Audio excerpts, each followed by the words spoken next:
As far as props today, we need a blanket, two yoga blocks. If you don't have two yoga blocks, make sure you've got two blankets, two towels, two pillows for our purposes today. And we also need a strap. If you don't have a fancy yoga strap, belt off your bathrobe, dog leash will work for this purpose as well. And today we're going to focus on releasing some tension around the neck and the shoulders. So if your rowing form tends to build tension there at the neck or the muscles that run between the neck and shoulders, or if lifting, carrying, holding the boat can also increase the tension there. So this is a practice that will help release some of that, gains a little bit more mobility in the neck and the upper back as well. Relatively gentle practice, but that doesn't mean that everything is going to work for everybody. So as always, please listen to the signals of pain, discomfort, and change or modify the practice, substitute rest at any time.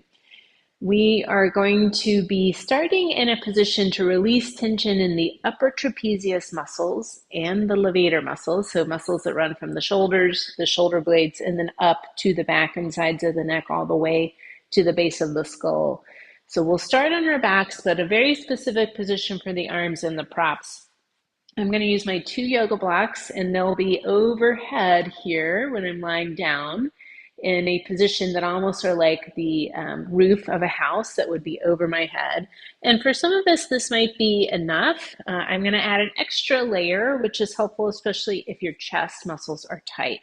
So you'll take your blanket from that long rectangular position and roll it up from the long edge so that you can make a little rainbow. That's going to go on top of these blocks. So this is a little perch for my arms. So when I lie down, my arms are going to be in a diamond shape, but supported by this little roof you made for over the head. So no part of my head is resting on these props, but my arms are going to rest with my elbows bent out to the sides. Now, you may not have set it up just right for you. Sometimes it's too narrow for me and I need to move them out to the sides or vice versa. Or I'm too far away and I've got to scoot and get a little closer, or I'm too close. So you get the idea that this is basically infinitely adjustable as far as the prop positioning, but also your body positioning.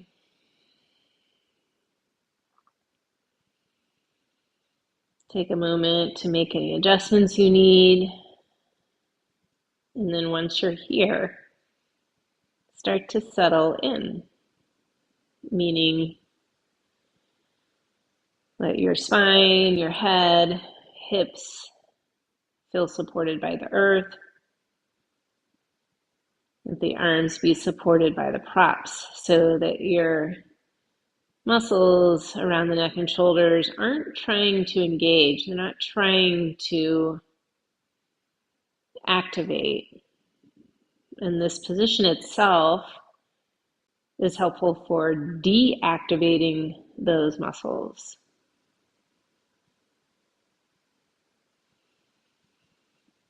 But sometimes our body has to recognize the support that we're giving it to allow itself to relax and rest.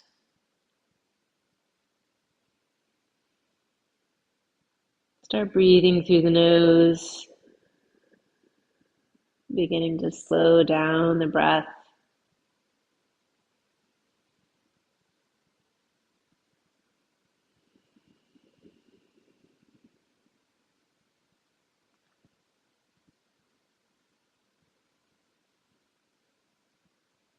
Feeling, or maybe just imagining the muscles between the shoulders and the neck relaxing, releasing tension, letting go of the tightness. Each exhale, you incrementally release a little bit more tension.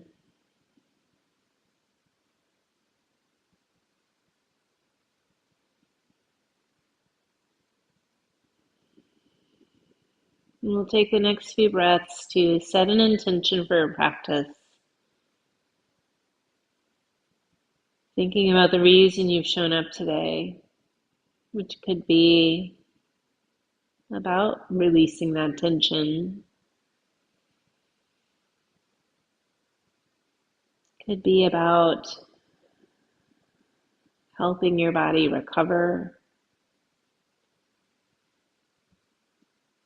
giving your body something that feels good instead of pushing it.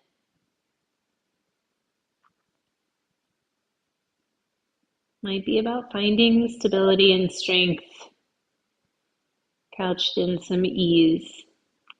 Whatever your reason for being here or your goal to get from the practice, bring this thought to the front of your mind and breathe with intention.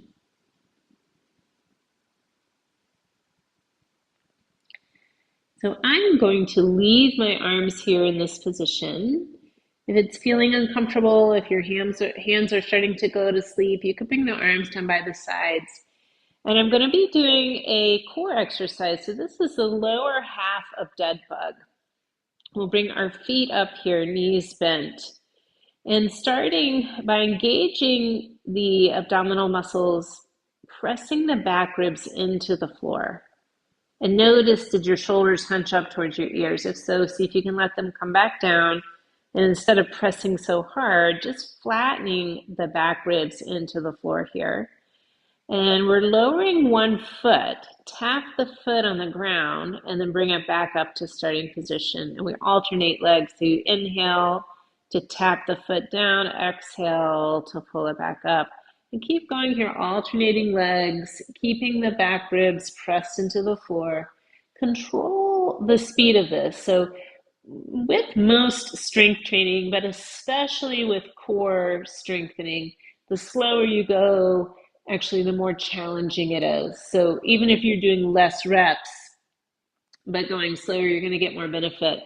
If you'd like more challenge, tap the foot out further or reach that leg out long so you straighten the knee, extend through the hip. So the reason I have you stay in this arm position is often our neck muscles will tighten up as we try to work the core. This position here, or sometimes I do hands behind the head, letting the head rest in the kind of cradle of my hands, turns my neck muscles off and forces me to use my core muscles, which is what I'm trying to do anyway. We'll do one more here.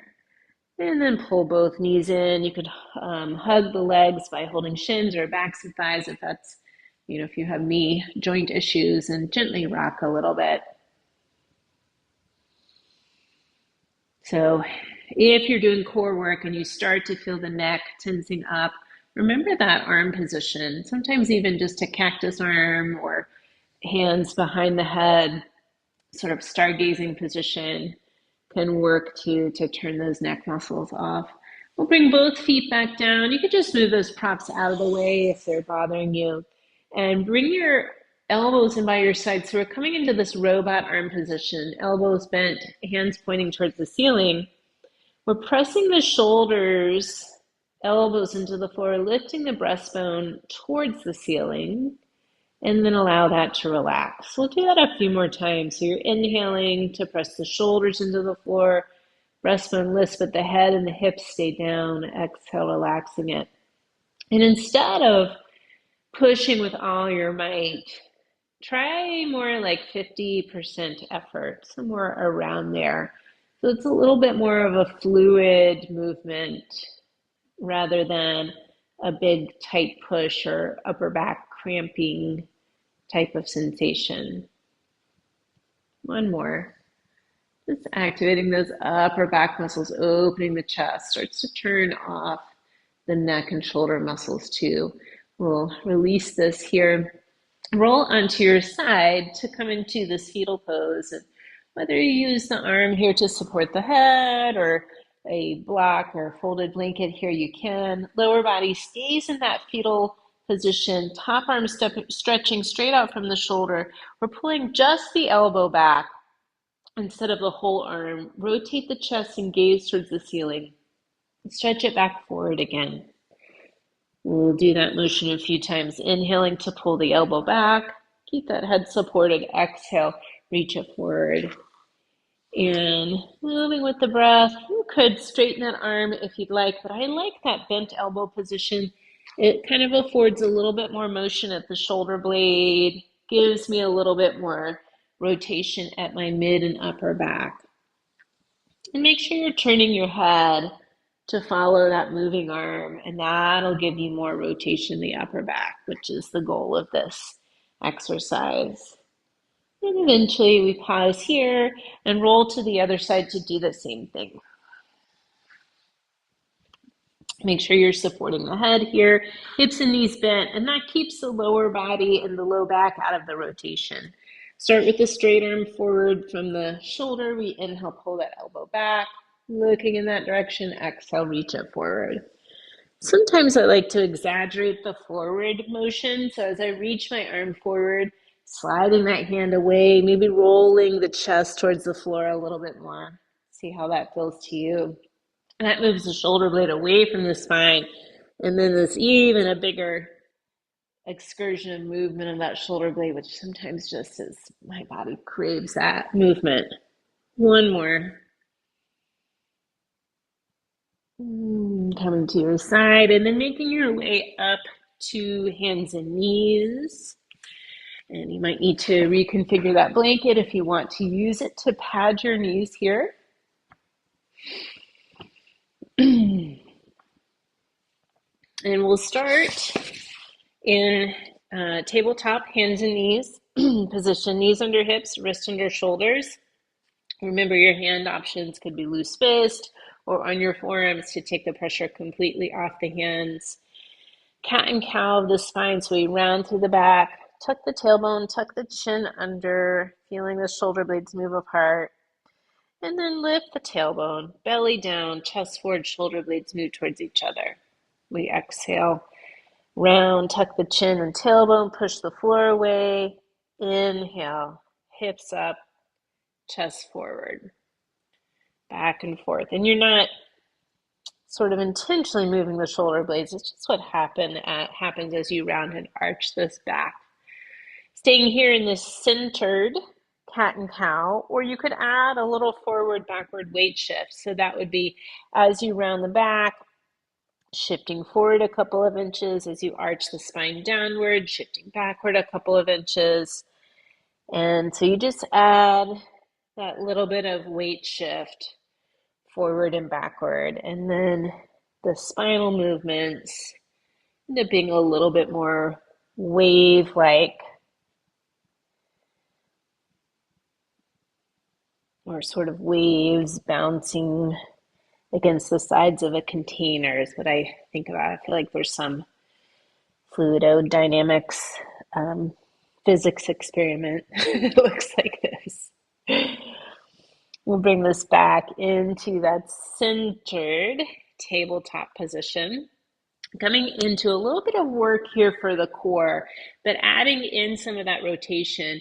Now I'm going to use my yoga block for this, but if you don't have one, you're just going to bring your right forearm down on the floor, but you're having the elbow underneath the shoulder here.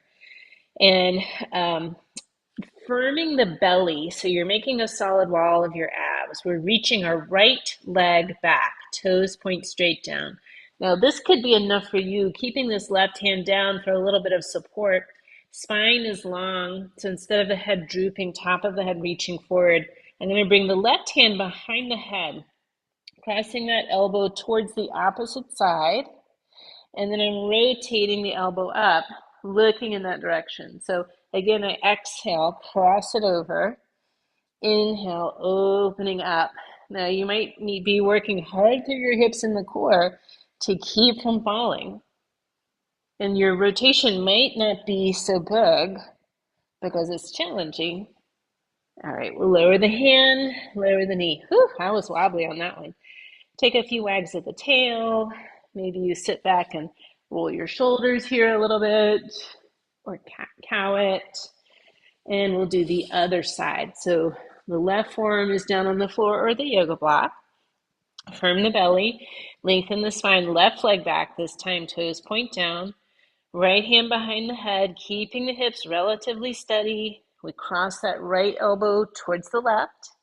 And then inhale, opening up, turning your head in that direction. Let's do 3 more. Push the floor away with that forearm.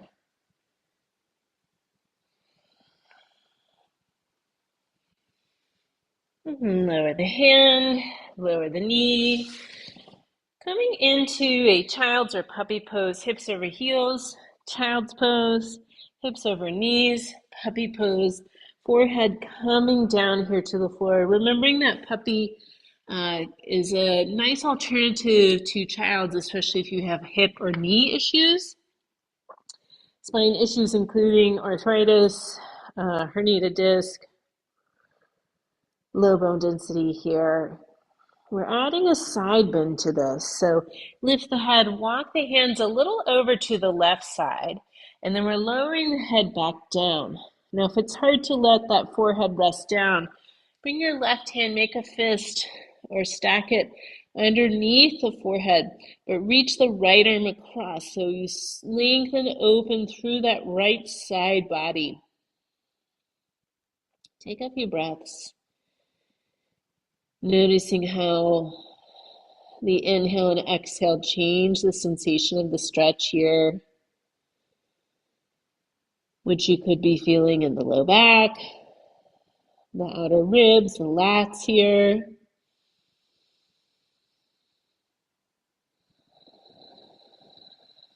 Lift the head, we'll walk the hands over to the right. So we're definitely stretching out through that left arm, and it's helpful to let that head rest instead of like lifting it up. It could be that right hand under the forehead or block under the forehead. Here's also really nice. Lengthening from that left hip out to the left fingertips. Noticing how the breath can change the sensation of the stretch here. Remember that a centered child's or puppy pose could be a resting position, so you can always rest there or take a seat or lie down or step off your mat and walk it off. We'll bring this back in through center, coming up here to hands and knees again. Now I'm going to tuck my toes under. And if you have issues with the knees, the toes, this part might not feel so great to you. You could make the movement smaller or do a toe rocking movement instead. Shifting the hips towards the heels so the toes bend, soles of the feet open up, and then shift forward again. So shift back on the exhale, shift forward on the inhale.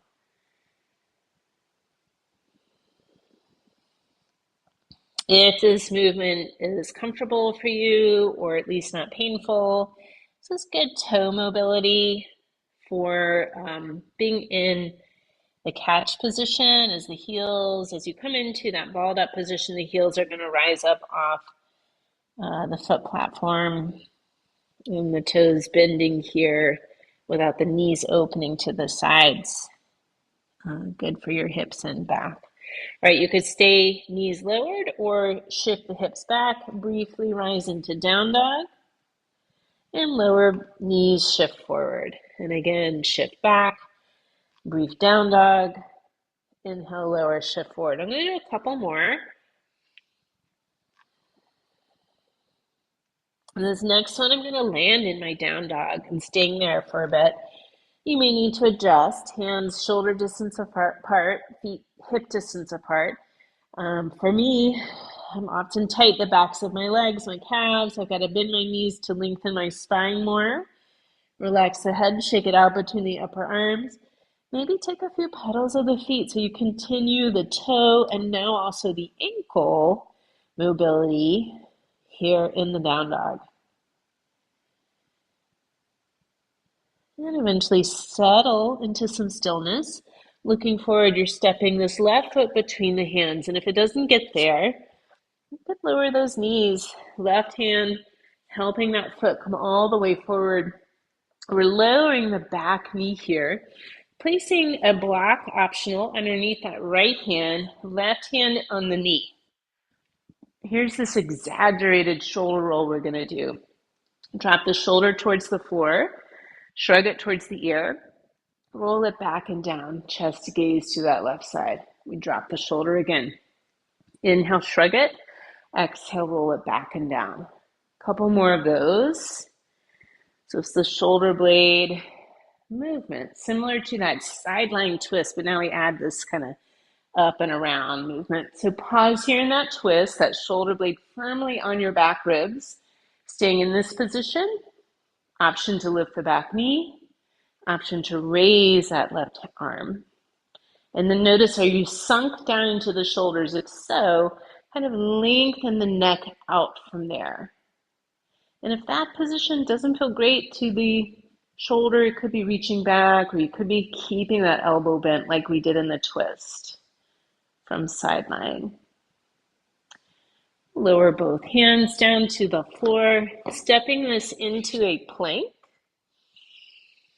Lower both knees, lower all the way down, elbows close to the ribs here. Tops of the feet on the floor. Pull your elbows towards your back pockets. That's almost that same movement, but both sides at the same time. Notice how the strength of the shoulder blades pulls your head and chest up off the floor and keeps your neck long. Staying low cobra or pressing into a bigger back bend, but you're not sunk into those ears. Tuck your toes. You could go through hands and knees or directly to downward facing dog. Take a few more breaths, a few more petals of the feet or shake of the head. Settle in the down dog, looking forward. It'll be the right foot between the hands, helping it there. We're not in a rush. You know where we're going. Lowering this back knee to start. Perhaps you have a block under that left hand just to create more space, which helps with ease of spinal movement. Right hand on the knee, shoulder roll. We drop the shoulder down towards the floor, shrug it towards the ear, back and down, and that pulls your gaze to that right side. Shoulder down, inhale, shrug, exhale, roll it back and down. A couple more. And if there's a few click or pop or crackly along there, it's okay. Pause in that twist. You could stay with the back knee down or lift it up. Hand could stay here, which might be more comfortable to your shoulders, or reach up or back. And then are you sunk into the shoulders? Reach out of it. Take another breath or two here.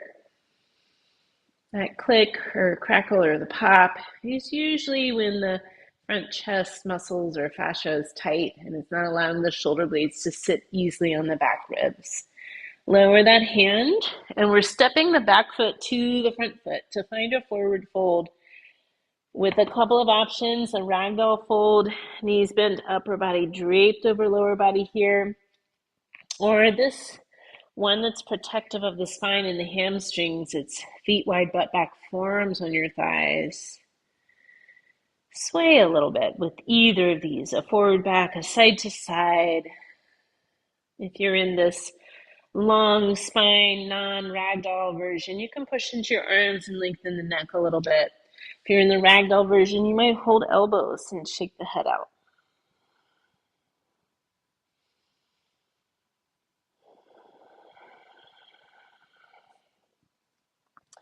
We'll bend the knees a little bit.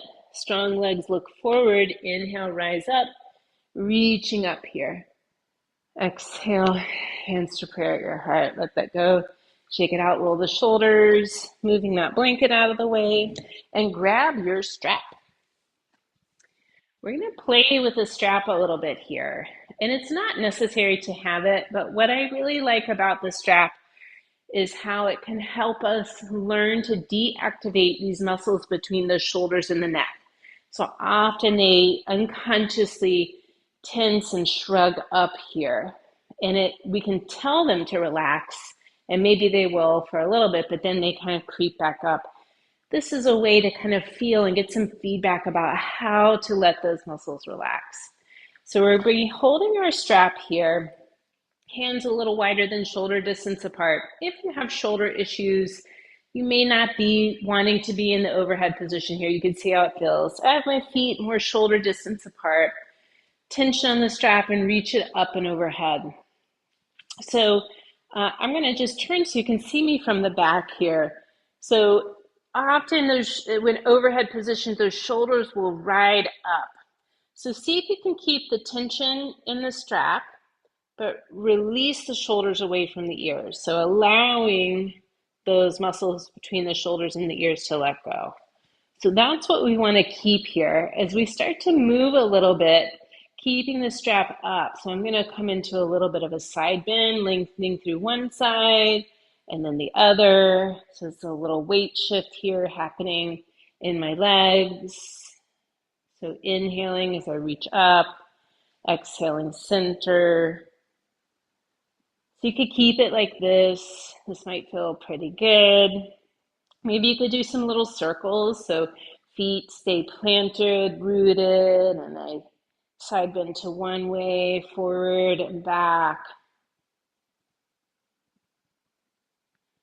Maybe even dropping the head down as you go forward, reverse directions.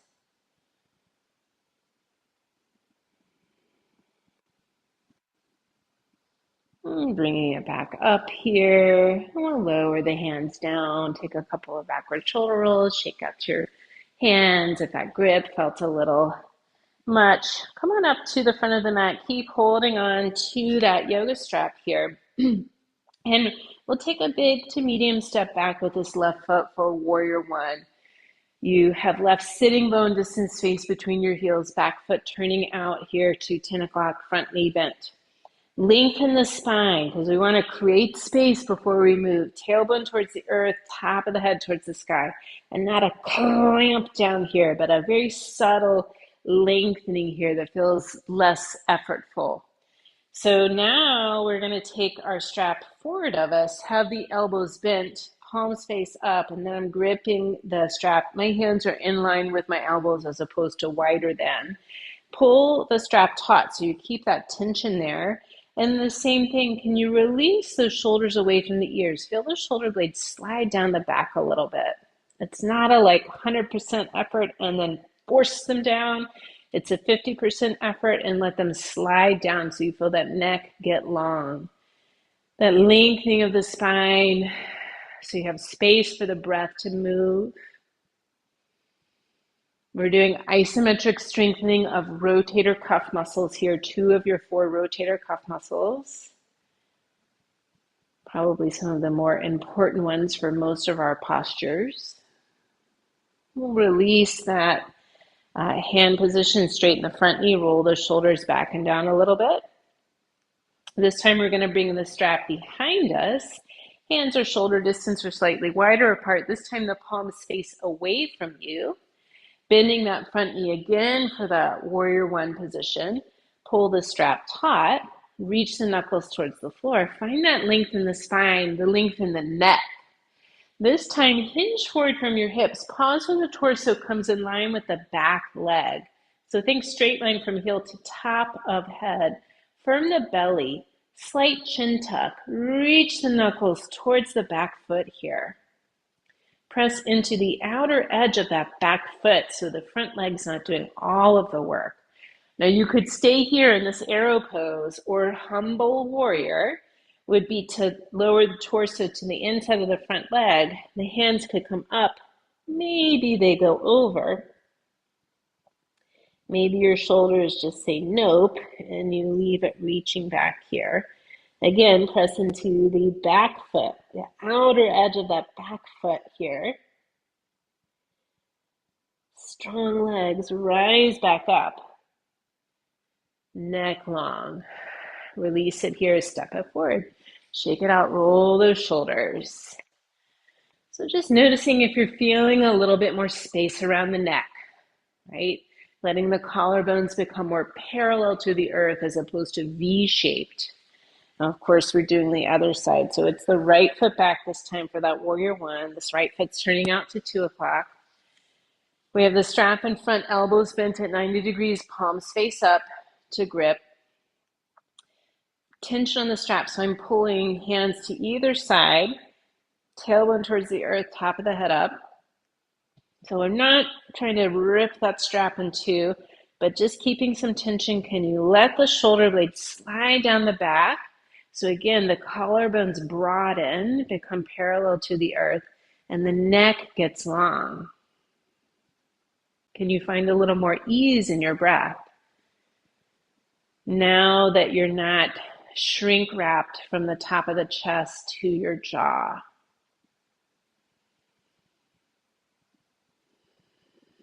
Release that strap here. Straighten the front knee for a little bit of a break. Maybe swing the arms or roll the shoulders, and then eventually we bring the strap behind us here again. Palms face away. Rebend the front knee. Find the length in the spine. Strap taut and knuckles towards the earth. And then we're hinging forward from your hips. Pause on the torso comes in line with the back leg. Firm the belly like we did in the bird dog variation. Slight chin tuck. Reach the knuckles towards the back foot so the neck feels even longer. So here we are in this arrow pose, warrior one arrow. You could stay here. There's a lot of good work happening. Wade into that back foot, or the humble warrior, where the torso folds to the inside of that front leg, sort of ish. Maybe the hands come up a little bit. Maybe they go up and over to open the chest. Press into the outer edge of that back foot. Got a lot of work happening on the front leg, so make the back leg work a little bit more. Strong legs, inhale, rise up. Let the strap go, step it forward, shake it out, roll those shoulders. We are not done with the strap yet. We're going to use it a little differently here, different kind of feedback. We've been working on shoulders and neck, so just see how you're feeling here. If you feel like you have a little bit more length, a little more freedom of movement, a little less tension. We're going to use the strap now on the big toe. So this is an activation of foot muscles, but it's helpful with balance and also helpful in the boat as to where you're pushing through your feet. So I'm going to place the middle of the strap under my big toe, and you might even need to reach down to place it in there. And I'm going to take the strap and use it here with one hand just to pull my big toe up off the ground. So I'm not lifting on the toe's not lifting on its own power, the strap is doing it. Keep a little tension in the strap and push the big toe back down to the floor. So you push the big toe down with some resistance from the strap. Strap lifts it up again, and then we press that big toe down into the floor. Do that a few more times. And once you got it going, don't look at the foot. Don't look at the toe. You should be getting some good feedback from the strap as to where the toe is and if you're pressing it down or lifting it up. So you don't need that visual feedback here. All right, now press that big toe down. Keep it pressed down. I'm going to turn just so you can see me from the side. And we're going to shift our weight onto the front foot that has the strap under it. The other foot back, toes down. Focusing the gaze on a non-moving spot. And again, we find that length, that subtle lengthening of tailbone down, top of the head up. The other hand could be at the wall. You could have a hand here on the hip. You could stay with this or already balancing, or lift that back foot up. Trying to keep that big toe down, the strap down. You could stay with this, knowing you could always get the toes down easily, quickly, or adding movement by bringing this knee forward and the leg back. Maybe the toe comes down there at home base. Inhaling, knee forward. Exhale, push the leg back, squeezing the glute. We'll do a couple more here. Keeping that big toe down so that you don't have a tendency to roll towards the outer foot here, which is how you want to be pressing into the foot plate in the boat. All right, lower the foot down, shake it out. The arch of my foot got tired on that one because we're actually using this muscle that runs from the heel to the base of that big toe when we do that. All right, strap underneath. And there's also a longer muscle that runs from the calf down to the big toe. So I have it underneath the other big toe, and I'm going to use the strap to pull it up off the floor. And then I'm not really putting a whole lot of tension, but I'm pressing that big toe down against the resistance of the strap. Now you could do this with a TheraBand. as well. So you get that kind of elastic resistance with a little bit more give. But we're using a yoga strap today, not watching that toe, right? So we're building some of our proprioceptive sense, the ability to feel the joint position and the pressure on the foot without the visual confirmation, which is very important for balance, very important for reaction time in sport. All right, we're gonna bring that big toe down, keep it down, shift the weight onto it, toes back, other foot, focusing the gaze, find that length, staying here. This hand could be on the wall or on the hip. Maybe you play with lifting the back foot, knowing you could put it down quickly if needed. More challenging, which is not for everyone, but you could bring that knee forward and push the leg back, squeezing the glute as you push back. But keep that tailbone lengthening down so the back doesn't arch as you push the leg back. And it might mean a smaller leg movement, which is totally fine because it's really just about standing on the one foot. All right, let it go. Shake it out. Ooh, that leg got tired. We can put the strap down for now. And we're going to come up to the front of the mat, and you might want your yoga blocks towards the front. Most of us will want them. All right, so let's start at the front. Inhale, get tall, reach up, finding your forward fold. So remember, it could be the forearms to the thighs, feet are wider, or that ragdoll draped over at least a little bit here to the knees, and maybe the hold of the elbows, top of the head hanging loosely towards the earth. So you can release through the upper back, those neck muscles. This is a very similar position of release that we did at the beginning of the practice. We'll bring your hands down to the floor. Walk your feet out to the outer edges of the mat and step your right foot to the back of the mat. We're going to lower this back knee, and you might want that padding of the blanket.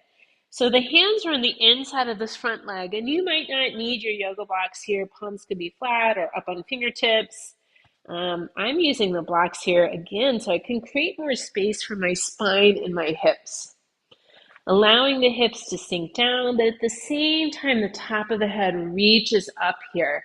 So I've got more length in my neck so that I have more space to turn my head side to side.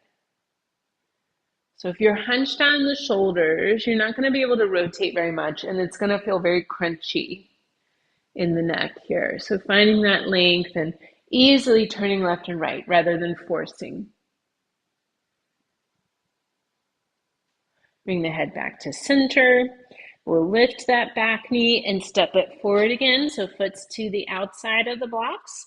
And now it'll be left foot back, or whichever one you didn't do. Lower that back knee.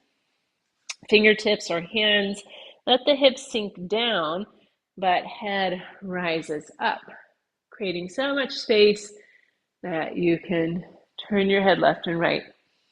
And it may not be symmetrical. I know for me, I can turn a little bit more towards the right than I can to the left based on tension and some stuff I've got going on my neck right now. So I'm not forcing it. Bringing that head back to center here. And then I'm stepping that right knee back. Coming into actually either child's or puppy pose. So remember that puppy pose as an alternative, hips over knees, especially if you have low bone density, hip, knee, herniated disc issues. But instead of reaching forward here, let the elbows bend, hands under forehead, or maybe it's forward of the top of the head. So it's a very similar arm position to the one we started in, where the arms were on the roof over our head.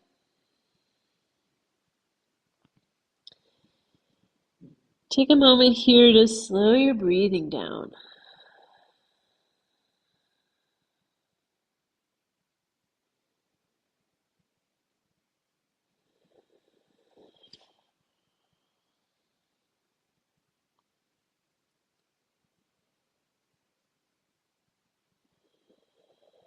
Especially if your hips are shifted more in the direction of your feet. You're going to feel some release, some relaxation in the muscles between neck and shoulders. You can even reach back there and see if it's softened up a little bit.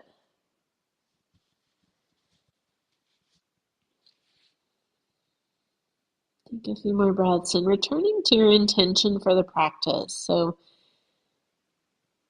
what are you trying to get out of the practice? Muscular release,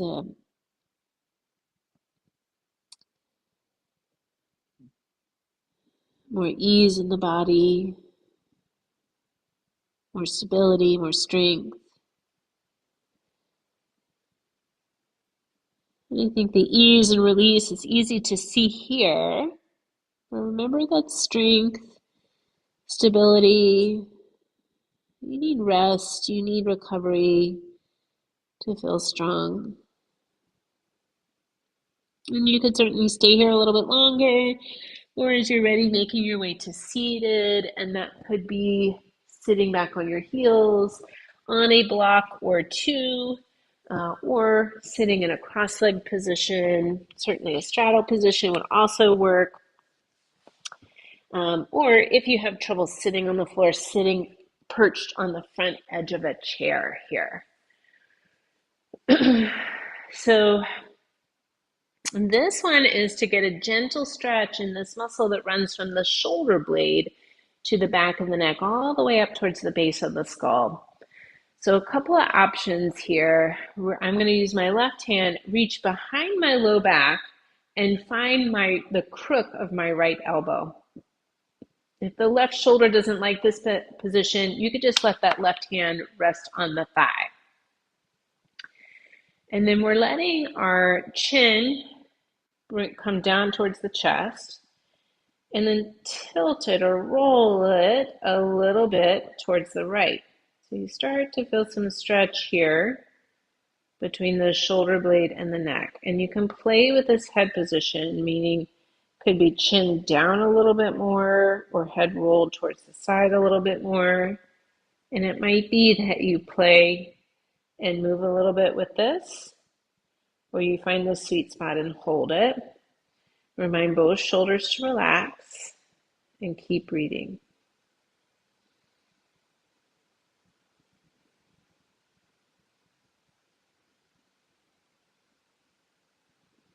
Release the arm, chin towards the chest, and then lift the head up. Then we'll take a couple of backward shoulder rolls from here, and then we do the other side. So it could be right hand stays on the thigh, or right arm reaches behind to find the left elbow crease. And then tip the chin down towards the floor, or chin towards the chest rather, and then roll the head a little bit towards the left. And it does not take much movement for me to start to feel a stretch. And perhaps you found the sweet spot and stay and breathe easy, or you move a little bit, chin down, or more rotation.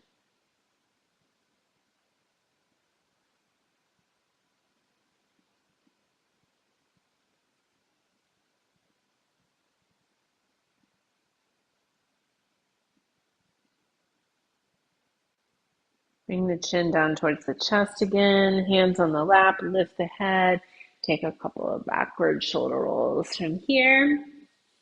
So I'm going to be in this cross-legged position, adding a twist. So one hand, I'm going to do this side, right hand to the left knee, left hand behind you. Find some length here in the spine. So it's a gentle twist. We're not trying to crank ourselves around. I want you to keep the chest and shoulders open here towards the left, but turn your head the other way. So you're looking gently towards the right, and then tip the head back. So you start to feel the stretch from that left collarbone up to the jaw, or maybe to behind the ear. You can play with this position. So more head turn, more head tilt, chin up or chin down is going to make this feel different. Remind both shoulders to relax here. Take a few breaths. Getting into more front and side of the neck muscles here, which when they're tight, pull you into forward head position, changing your whole posture.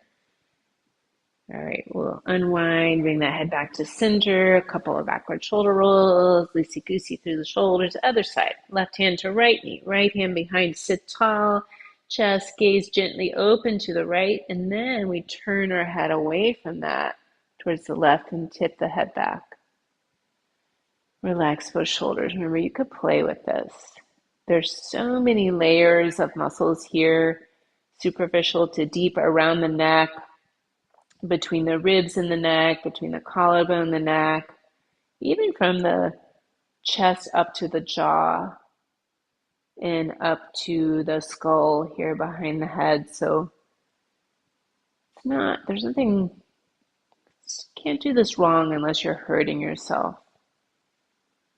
So general rule of thumb, don't hurt yourself. All right, we unwind, bring that head back to center, a couple of backward shoulder rolls from here, coming on to our backs, coming into bridge pose. But if you remember those robot arms we did at the beginning, we're going to combine that with our bridge pose. So heels in, lined up with the sitting bones, arms are in that robot arm position, hands point towards the ceiling.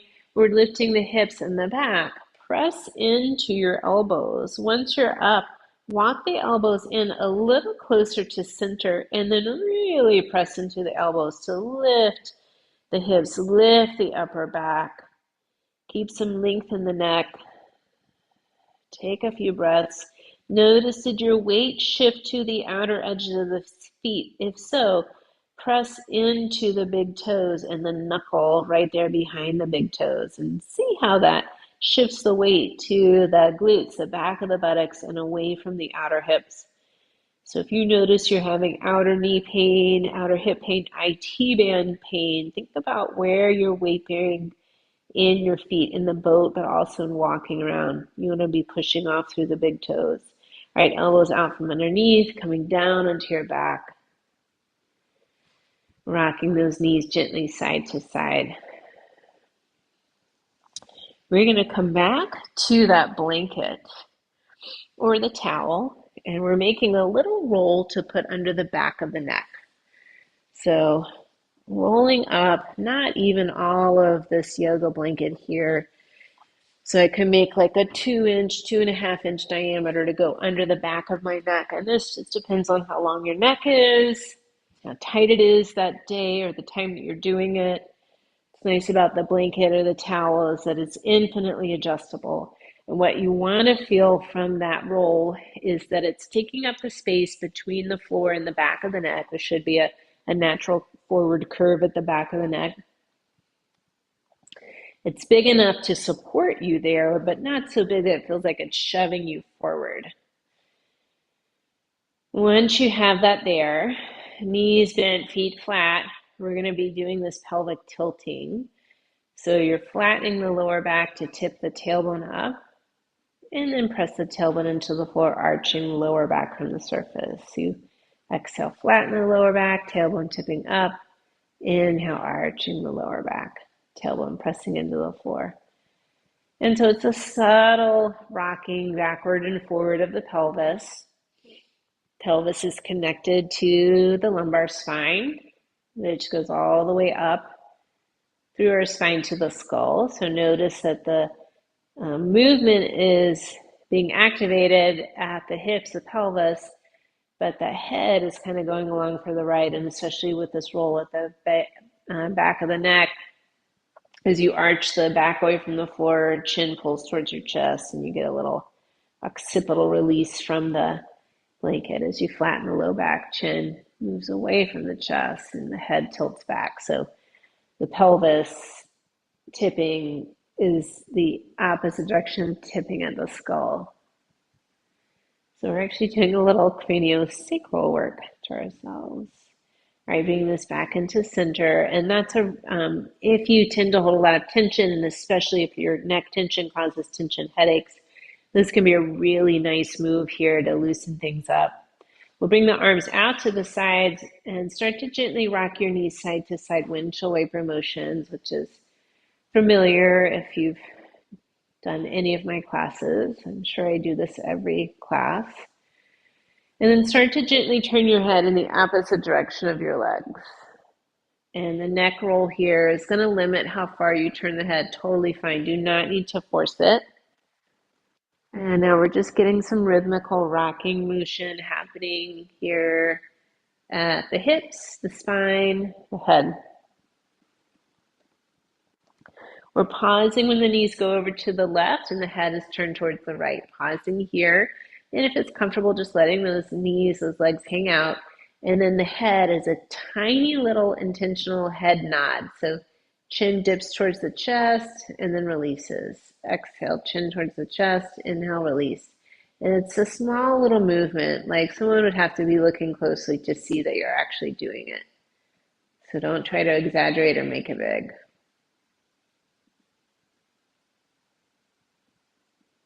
Getting a little release in those muscles at the base of the skull, which are also culprits for headache, tension headaches. All right, go the other way. Knees to the right, head turns toward the left. Pausing here, tiny little head nods.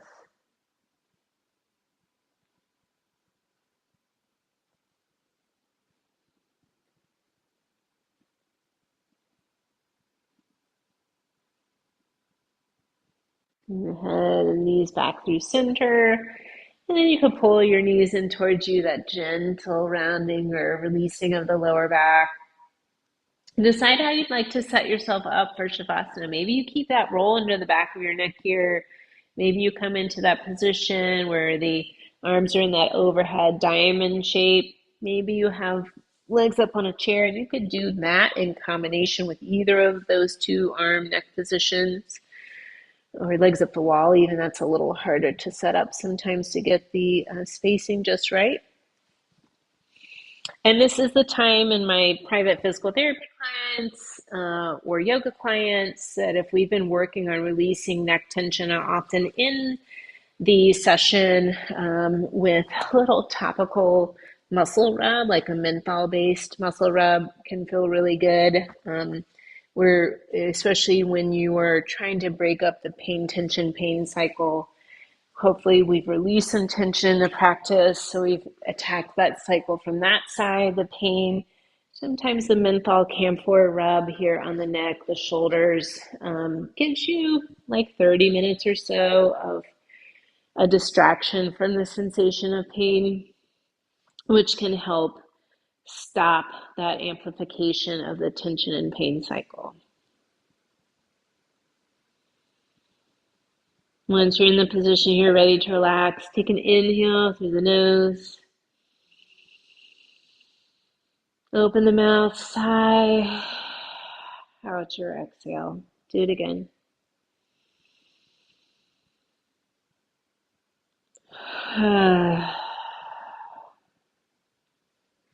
Let the breath go and allow yourself to find some rest.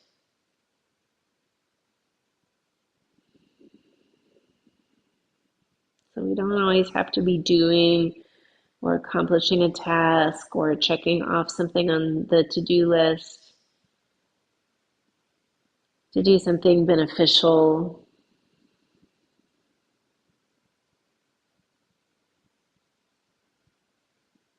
Rest is when we recover, when we can seal in all the new and good information that we've given our bodies and our nervous systems. So allow yourself to rest for the next few minutes before you return to your day, your evening.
Begin to deepen your breath.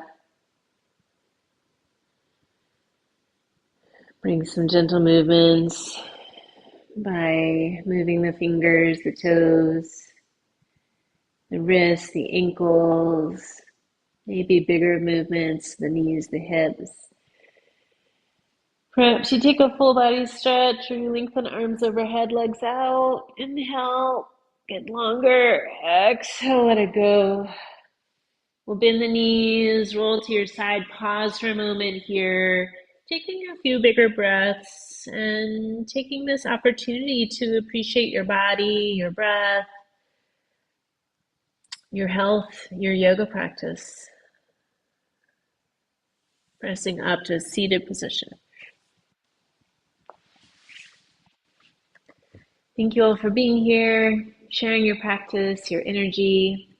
The light in me honors the light in each of you. Namaste. Thank you.